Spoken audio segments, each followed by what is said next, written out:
Assalamualaikum warahmatullahi wabarakatuh. Kembali lagi ketemu dengan kami tim blok 18 untuk analisis data. Pada kali ini kita akan membahas tentang SPSS yang lebih dikenal secara umum, tetapi untuk memulai di awal, ada baiknya kita sama-sama memahami terlebih dahulu apa itu SPSS secara singkat. Baik, SPSS itu sebenarnya bukan hal yang baru, tetapi hal yang sudah cukup sering didengar atau cukup sering kita lakukan khususnya bagi peneliti. Adapun SPSS itu sendiri adalah kepanjangan dari Statistic Package for Social Science, di mana pada waktu itu SPSS dibuat untuk keperluan pengolahan data statistik, khususnya untuk ilmu-ilmu sosial. Sehingga sekarang kemampuan SPSS diperluas untuk melayani berbagai jenis pengguna, seperti untuk proses produksi di pabrik, riset ilmu, sains, dan lain-lain. Dengan demikian, kepanjangan SPSS itu sedikit bergeser dari yang sebelumnya, yaitu Statistical Product and Service Solution.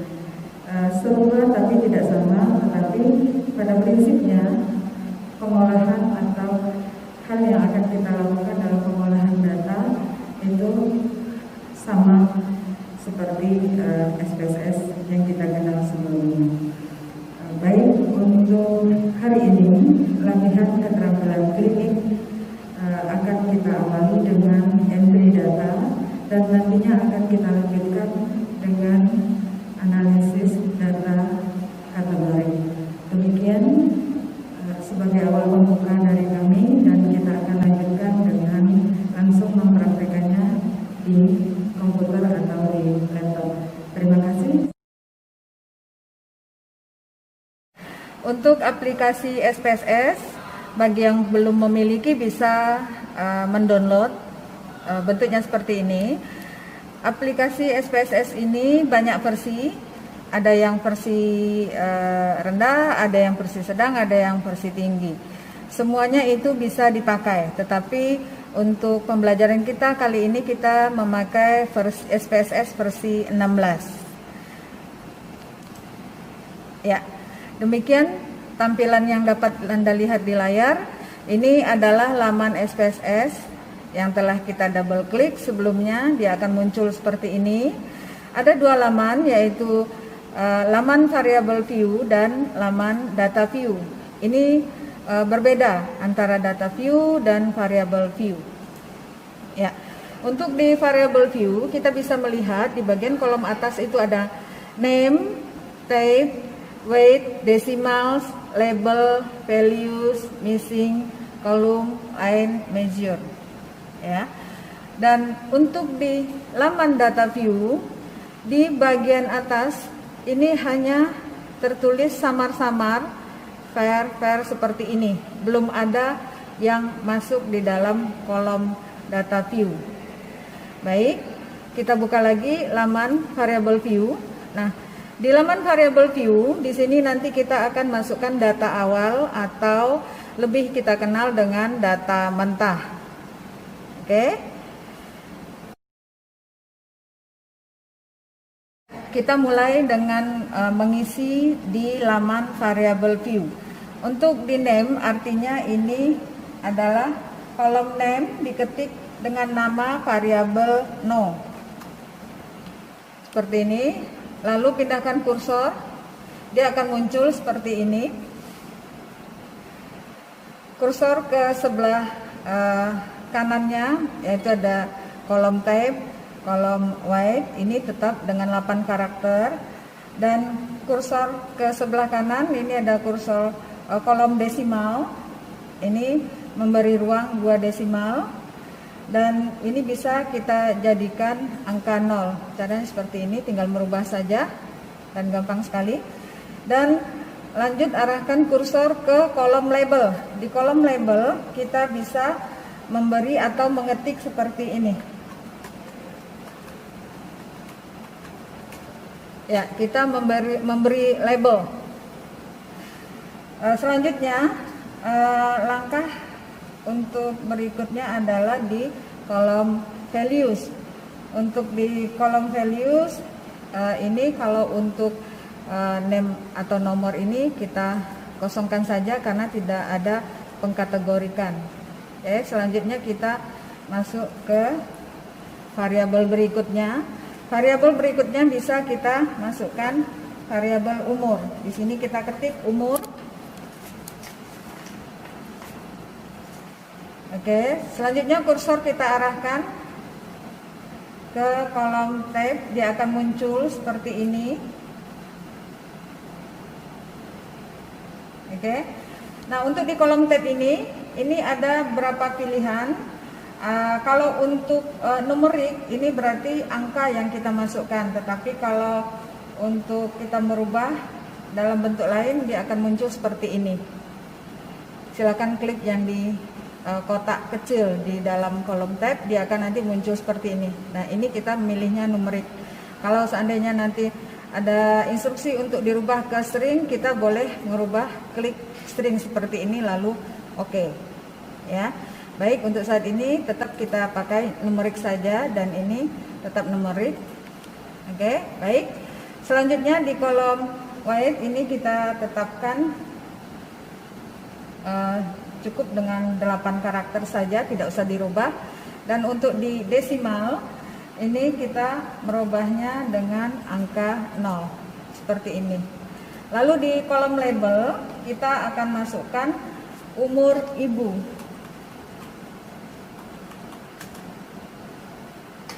Seperti ini. Ya. Selanjutnya untuk kolom berikutnya untuk value abaikan saja karena tidak ada pengkategorikan di sini. Oke. Nah, kita masuk di kolom atau nomor yang berikutnya. Di variabel name itu kita tulis Didik atau bisa diketik Didik. Lalu arahkan kursor ke kolom tab, dia juga akan muncul seperti ini. Sama dengan yang sebelumnya, tidak usah kita rubah dulu. Untuk di kolom weight tetap kita tentukan 8 karakter. Ini bisa dirubah tergantung support dari laptop atau komputer kalian masing-masing, karena setiap laptop dan setiap komputer itu berbeda-beda actionnya. Ya, selanjutnya kita ke kolom desimal. Nah, untuk di kolom desimal kita rubah menjadi 0 atau dikosongkan saja. Selanjutnya kita masuk ke kolom label. Nah, di kolom label ini kita bisa ketik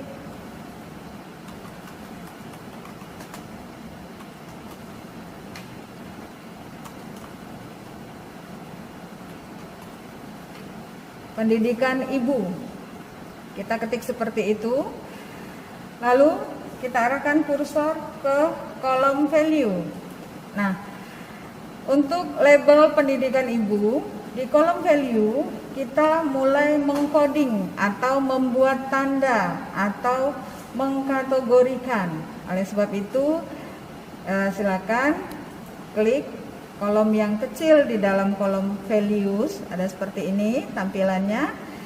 Nah, untuk tingkat pendidikan itu yang biasa kita pakai mulai dari tingkat pendidikan SD, SMP, SMA, dan perguruan tinggi. Oleh karena itu kita mulai mengcodingnya dari sini. Untuk di kolom value kita ketik angka 1 dan label yang kita tulis di sini adalah SD. Cukup seperti ini. Lalu klik add, dia akan masuk ke kolom yang tersedia di sebelah kanan seperti ini. Selanjutnya kita masukkan angka 2 ini untuk pendidikan SMP. Lalu kita add, ini akan masuk seperti ini.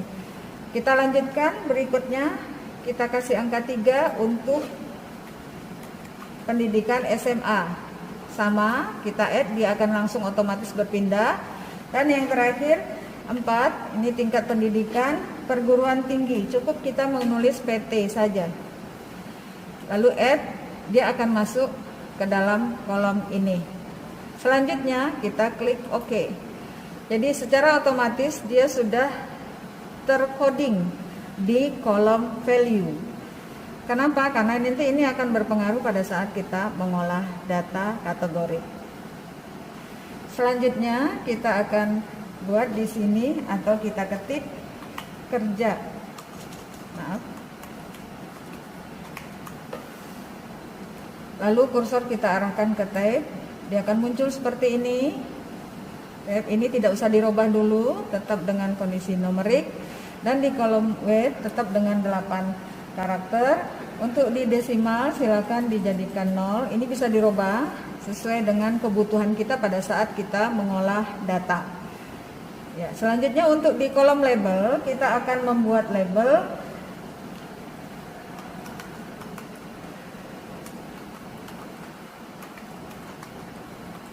Ya, kita akan tulis seperti ini, status pekerjaan ibu. Selanjutnya kita arahkan kursor ke kolom value. Nah, dia akan muncul ke sini.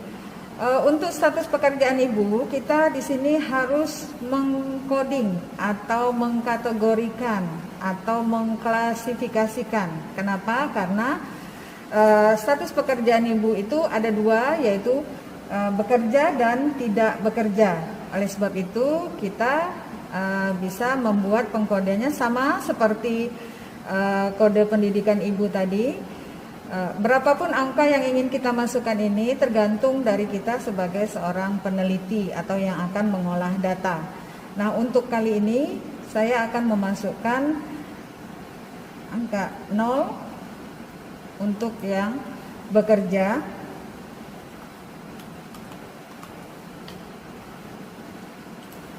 Klik add. Selanjutnya kita masukkan angka 1 untuk yang tidak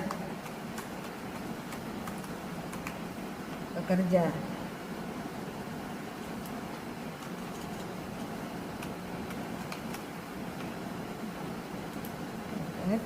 Oke, dia akan masuk ke sini. Sangat gampang, silakan klik OK, dia akan otomatis terkategori seperti ini. Tip BB ibu. Dia akan muncul seperti ini begitu kursor kita arahkan ke kolom berikutnya.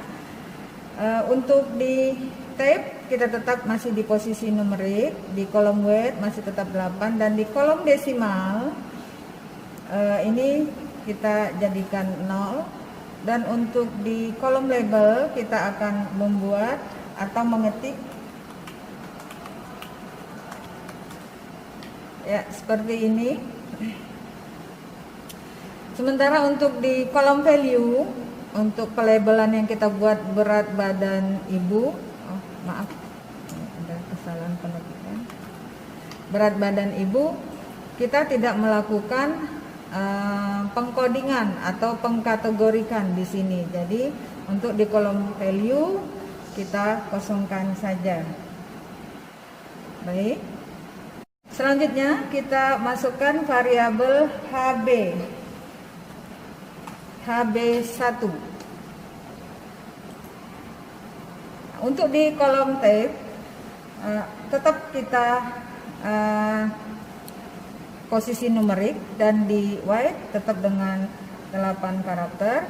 Tapi untuk di sisi di kolom desimal kita bisa mengisikan angka 1 seperti ini. Kenapa? Karena untuk variabel HB1 sesuai dengan datanya ada 1 desimal, makanya diisikan dengan angka 1. Selanjutnya kita terus ke kolom label. Di kolom label kita membuat HB pengukuran pertama.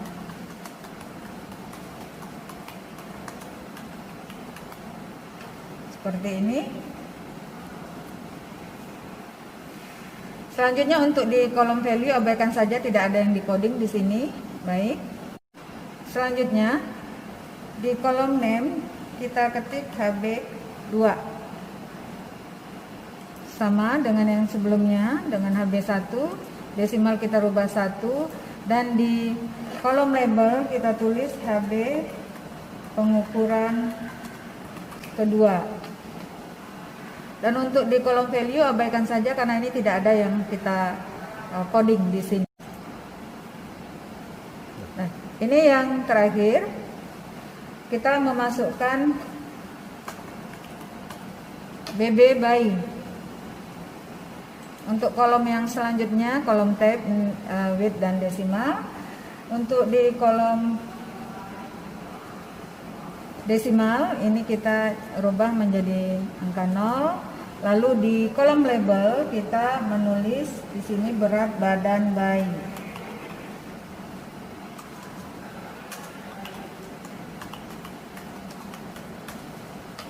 Seperti ini.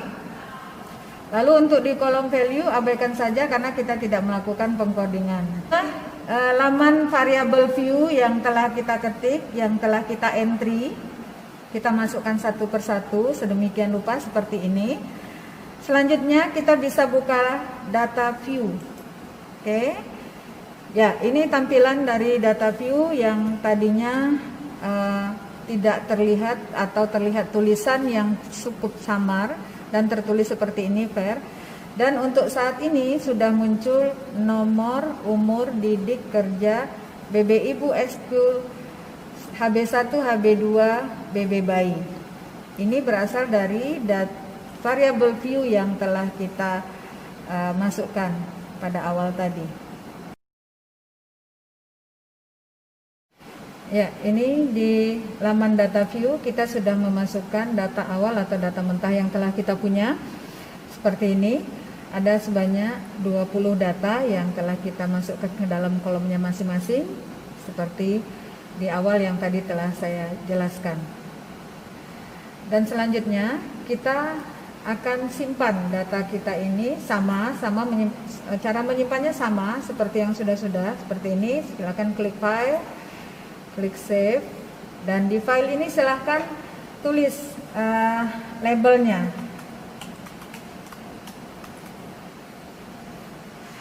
Ya, mungkin cukup ditulis seperti ini saja dan klik save, otomatis dia akan tersimpan. Dan kenapa muncul ini? Ini namanya output dokumen atau bukti data yang telah kita kerjakan. Jadi nanti di sini akan kelihatan ya laman data view dan laman output dokumen atau hasil yang telah kita kerjakan di SPSS ini. Oke, kita balik lagi ke data view. Baik, selanjutnya kita masuk ke transformasi data. Transformasi data di sini ada beberapa hal. Yang pertama yaitu mengelompokkan data. Selanjutnya membuat variabel baru. Selanjutnya membuat variabel baru dengan kondisi. Dan berikutnya memilih bagian data atau lebih kita kenal dengan select. Baik. Untuk di transformasi data, yang pertama kita akan melakukan pengelompokan data. Jadi pengelompokan data kita tinggal sorot ini, pilih transform, lalu sorot record into different variable. Nih, ya, kita klik, nanti akan muncul seperti ini. Di layar akan muncul seperti ini.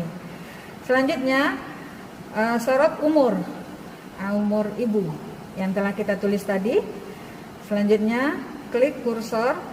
Jadi nanti umur ibu yang di sini akan berpindah ke kolom input variabel yang di sebelah kanan. Ya, tampilannya akan seperti ini. Oke. Ya, selanjutnya di kolom output variabel kita ketik umur 1 seperti ini. Ini otomatis dia akan berpindah ke sini, sudah kelihatan. Lalu klik all and new. Ini akan buka seperti ini. Nah, di sini kita mulai mengkategorikan atau mengelompokkan data. mengelompokkan data yang di sini variabel umur yang kita kelompokkan. Kita akan mengelompokkan atau merecord umur kurang dari 20 tahun, kodenya 1, umur di bawah 20 tahun, artinya umur yang terendah atau umur yang paling muda. Dengan cara kita klik rank, ini akan muncul rank seperti ini. Lalu kita arahkan kursor ke sini, lalu kita ketik angka 9. Lalu bawa kursor ke new value seperti ini. Di sini kita ketik angka 1. Lalu add, dia akan berpindah ke sini. Jadi umur yang recordnya kurang dari 20 tahun. Oke, selanjutnya kita ingin merecord rank umur antara 20 sampai dengan 30 tahun. Jadi kita arahkan kursor ke rank seperti ini. Di sini kita ketik angka 20, lalu di sini kita ketik angka 30. Oke. Selanjutnya di new value kita ketik angka 2. Lalu kita add dan otomatis dia akan muncul di kolom ini seperti ini. Baik. Selanjutnya kita mengkode lebih dari 30 tahun. Artinya di sini kita ketik angka 31. Di kolom new value kita ketik angka 3, lalu add, dia akan muncul seperti ini. Jadi pengkodeannya kurang dari 20 itu kodenya 1, 20 hingga 30 tahun itu kodenya 2, di atas dari 30 tahun itu kodenya 3. Baik. Setelah kita lakukan ini semuanya, lalu kita klik continue, lalu klik OK. Ya, di sini bisa kita lihat di output dokumennya, ini akan tersimpan secara otomatis. Record yang telah kita lakukan tadi, kita merecord umur. Ini umur yang kurang dari 20 tahun, antara 20 hingga 30 tahun. Di atas 30 tahun dengan into umur 1. Dan di sini bisa kita cek lagi di laman data view, dia secara otomatis akan muncul di sini. Demikian. Ya, transformasi data berikutnya yaitu kita membuat variabel baru dari hasil perhitungan matematik. Sama seperti tadi, klik transform. Selanjutnya compute variabel. Ini nanti akan muncul seperti ini di layar komputernya. Lalu di kolom target variabel kita isi nama variabel yang akan dibuat, dapat merupakan variabel lama atau baru. Sebaiknya diisi nama baru. Ya. Baik. Di sini kita akan mengisikan di kolom target variabel, kita ketik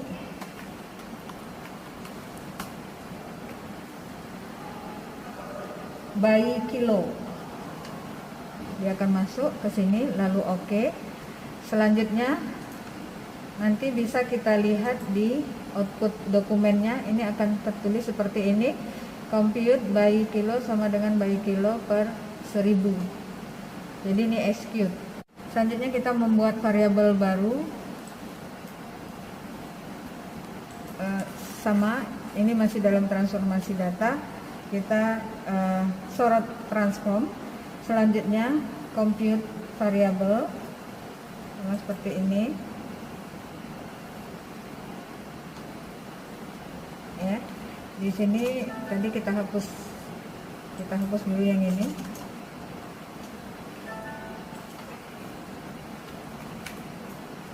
Ini kita ketik list. Pada kolom numeric expression kita ketik angka 0. Lalu klik OK. Ya. dia akan muncul seperti ini, compute risk sama dengan 0. Jadi kita ingin membuat variabel kondisi risiko tinggi dengan kode 1, klik transfer, lalu compute variabel, akan masuk ke sini. Ini kita ketik risk di sini, lalu di sini kita ketik angka 0. Angka 0 kita jadikan angka 1, kita rubah lagi.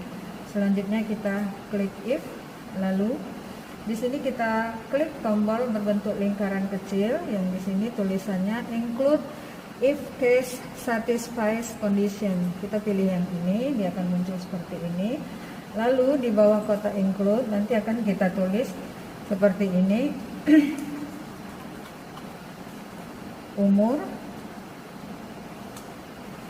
lebih dari 30 dan BB ibu kurang dari 50. Kemudian kita ketik seperti itu, lalu klik continue, lalu klik OK. Ini akan muncul seperti ini. Kita klik OK, dan di output dokumennya dia akan muncul seperti ini. If umur lebih dari 30 tahun, BB ibu kurang dari 50 tahun. Ini termasuk golongan atau recordnya risiko tinggi. Jadi kita kasih dengan coding angka 1. Execute artinya ini sudah berhasil kita melakukan transformasi data. Selanjutnya kita memilih sebagian data. Ini kita sorot data di sini. Setelah itu kita pilih select case paling bawah, nomor 2 paling bawah. Ya, dia nanti akan muncul seperti ini. Ya. Selanjutnya kita klik tombol if condition is satisfied, yang ini. Ya. Selanjutnya kita klik if, dia akan muncul seperti ini.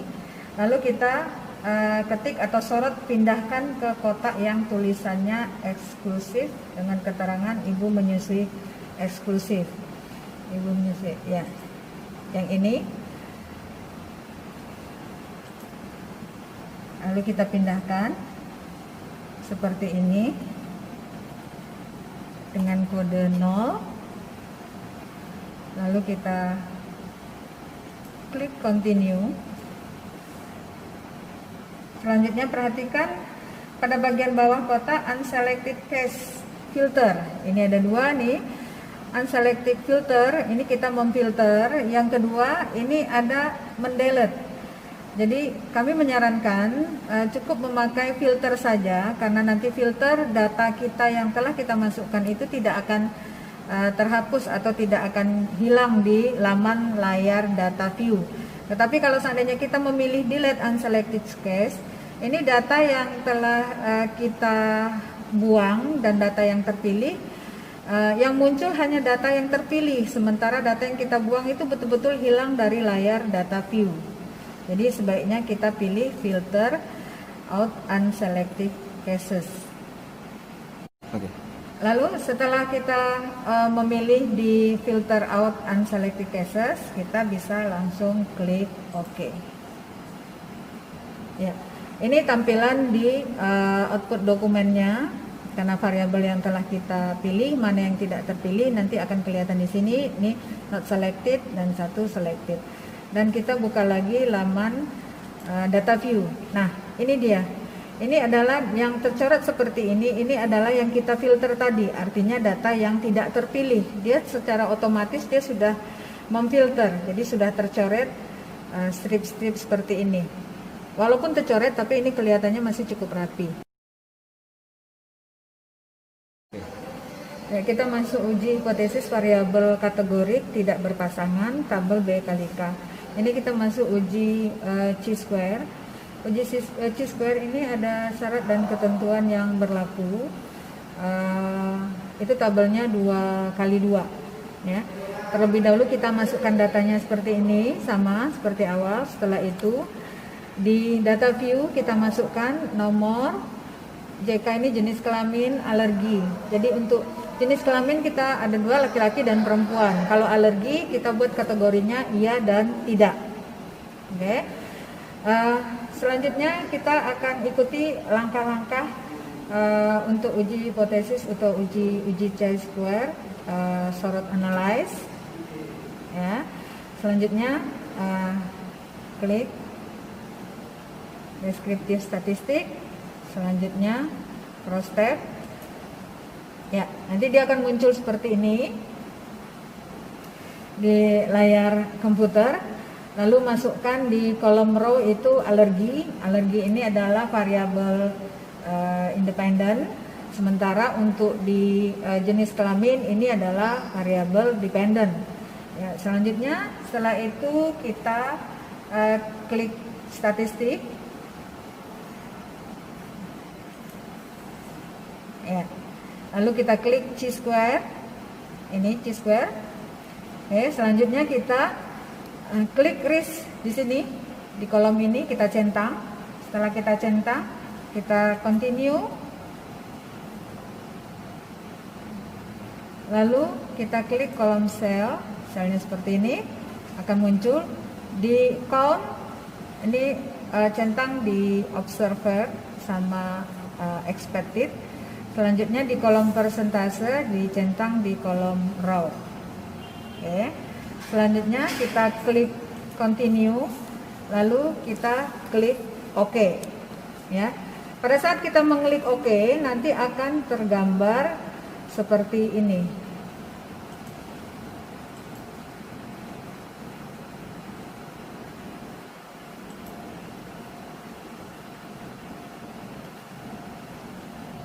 Ya. Ini hasil output dokumennya. Ya, di sini kelihatan alergi dan jenis kelamin. Tadi N-nya, sampelnya atau respondennya itu ada 20. Lalu nanti dilihat di sini, perhatikan tadi ada expected account 5,5, 4,5 dan di sini expected account-nya 5,5 dan 4,5. Lalu yang harus kita perhatikan adalah nilai yang ada di percent chi-square. Ya, kita lihat di mana di sini di kolom ini, di kolom assign side two sided. Jadi kita lihat di sini ini 0,653. Artinya ada dua sel yang nilai expected count-nya kurang dari 5. Ya, jadi kelihatan di sini ini menggunakan tabel 2x2. Jadi risikonya ini odds rasionya kelihatan di sini, p-value-nya. Oke. Baik, demikian. Untuk interpretasi uji chi-square ini kelihatan, lihat baris percent chi-square. Baris percent chi-square yang kita lihat adalah di kolom assign side two sided di sini 0,653. Bila nilai signifikannya kurang dari 0,05, maka terdapat hubungan antara variabel independen dengan variabel dependen. Dan jika nilai p-value lebih dari 0,05, maka tidak terdapat hubungan antara variabel independen dengan variabel dependen. Dan di sini bisa kita lihat RO-nya atau tabel race estimate-nya, ini kelihatan di sini.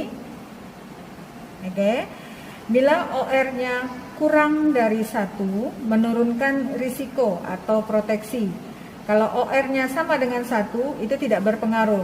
Jika OR lebih dari 1, ini meningkatkan risiko. OR itu yang mana? Yang ini.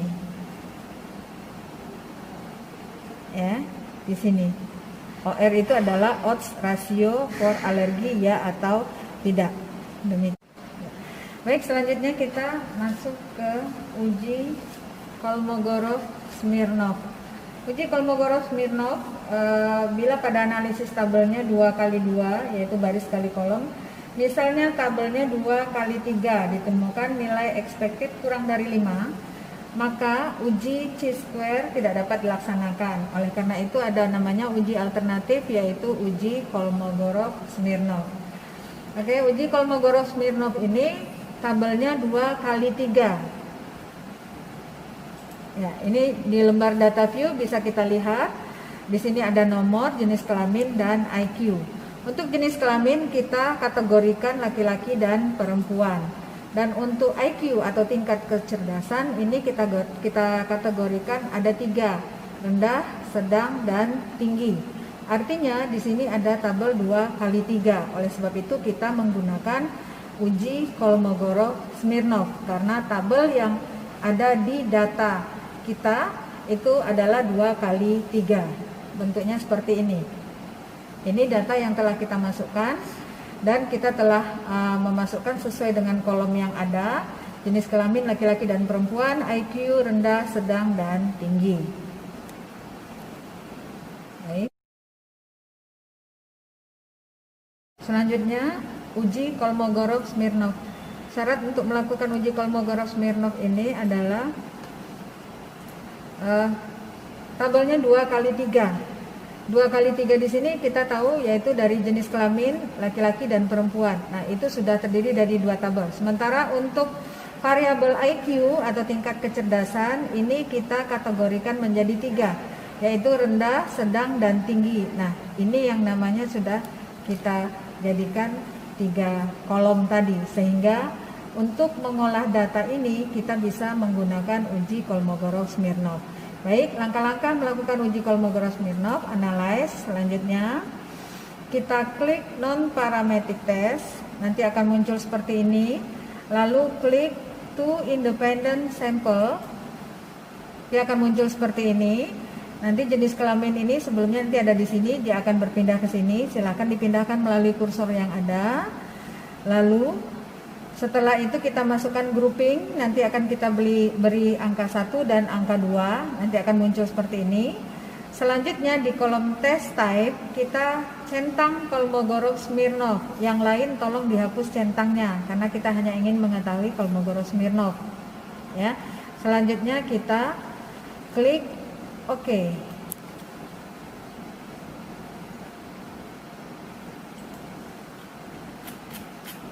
Lalu hasil yang tampil di output dokumen akan berbentuk seperti ini. Itu sampel Kolmogorov-Smirnov. Ini akan bentuknya seperti ini. Ya. Kelihatan tadi yang kita grouping adalah tingkat kecerdasan. Oke. Yang kita lihat di hasil uji Kolmogorov-Smirnov ini adalah kita lihat di kolom assign site to toilet. Jadi kelihatan di sini jenis kelamin 1,0. Oke.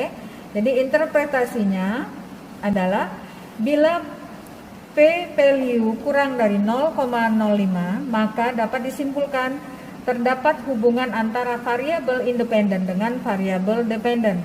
Dan bila nilai P lebih dari 0,05 maka dapat disimpulkan bahwa tidak terdapat hubungan antara variabel independen dengan variabel dependen. Jadi kesimpulannya P value-nya lebih kecil ataukah lebih besar. Kalau seandainya lebih besar, kesimpulannya tidak terdapat. Tapi kalau P value-nya lebih kecil, artinya terdapat hubungan. Demikian LKK 1, entry data dan variabel uji analisis variabel kategorik yang kita laksanakan pada hari ini. Semoga ilmu ini bisa bermanfaat pada saat nanti penyusunan skripsi yang akan dilaksanakan. Terima kasih. Kami akhiri dengan Assalamualaikum warahmatullahi wabarakatuh. Ini dia tampilan tabel frekuensi dari tabulasi data kategorik. Jadi tampilannya seperti ini. Ada 20 sampel atau 20 responden yang kita miliki tadi. Setelah itu di sini akan kita bisa lihat sebanyak 20 dan ini sudah terinci dengan rapi tingkat pendidikan SD 4, tingkat pendidikan SMP 4, SMA 6, perguruan tinggi 6. Total seluruhnya ada 20. Nah, ini tabel ini sangat memudahkan kita pada saat kita membaca data yang telah kita miliki. Demikian. Ya. Pada data numerik, peringkasan data dapat dilakukan dengan melaporkan ukuran tengah dan sebarannya. Jadi ukuran tengah yang digunakan adalah rata-rata, min, dan modus. Sedangkan ukuran sebaran atau variasi itu digunakan range, standar deviasi, minimal, dan maksimal. Oke, bisa kita lakukan seperti ini. Yang pertama, kita sorot dulu analyze. Seperti ini. Selanjutnya deskriptif statistik. Berikutnya kita pilih frekuensi, dia akan muncul seperti ini. Lalu kita pilih di sini sorot variabel umur. Ya, ini akan kita pindahkan ke kotak variabel yang di sebelah kanan, dan selanjutnya kita klik tombol statistik. Ya, nah di sini ada beberapa pilihan untuk ukuran min, median, modus seperti ini. Lalu di sini ada standar deviasi, minimum, maksimum, standar error. Ya, ini adalah peringkasan untuk data dengan melaporkan ukuran tengah dan sebarannya. Selanjutnya kita klik continue. Ya, selanjutnya kita klik OK. Tampilan dari data numerik untuk peringkasan data yang kita lakukan dengan melaporkan ukuran tengah dan sebarannya. Ukuran tengah itu di sini tadi ada kita klik min, standar error, median, mode, standar deviasi, minimum dan maksimum. Tadi kita memilih variabel umur yang kita sorot. Nah, dan di sini akan muncul grafik histogram. Nah, di sini akan terlihat minnya 25,1, standar deviasinya 4,9 dengan jumlah sampel sebanyak 20. Artinya di sini bentuk kurvanya ini sebaran datanya normal karena ranknya antara usia 19 hingga usia 35 tahun. Dan selanjutnya di sini akan muncul seperti ini, explore-nya akan muncul seperti ini dalam tampilan output dokumennya. Ya, ini yang dinamakan dengan bell shape. Nah, normal KK plot untuk umur ibu artinya semakin jauh lingkaran kecil ini menjauh dari garis, itu tandanya sebaran data tidak normal. Tetapi semakin mendekat lingkaran kecil mendekati ke arah garis lurus ini, artinya sebaran datanya dianggap normal. Demikian. Selanjutnya kita akan masuk ke uji hipotesis variabel kategorik berpasangan prinsip P kali K, pengulangan kali kolom. Kita akan melakukan uji marginal homogeneity prinsip P kali K. Dan di sini sudah ada data mentah atau data awal yang telah kita miliki, karena kita di sini ingin mencari tahu IMT, indeks massa tubuh seorang ibu sebelum melakukan senam aerobik dan sesudah melakukan senam aerobik. Yang pertama langkahnya adalah kita sorot analyze, lalu kita turun ke bawah non parametric test, lalu kita pilih to related sample seperti ini. Ya, nah di sini ada variabel sebelum senam aerobik, kita sorot, lalu kita pindahkan ke kotak sebelah kanan. Demikian juga sesudah senam aerobik, kita pindahkan ke kotak sebelah kanan.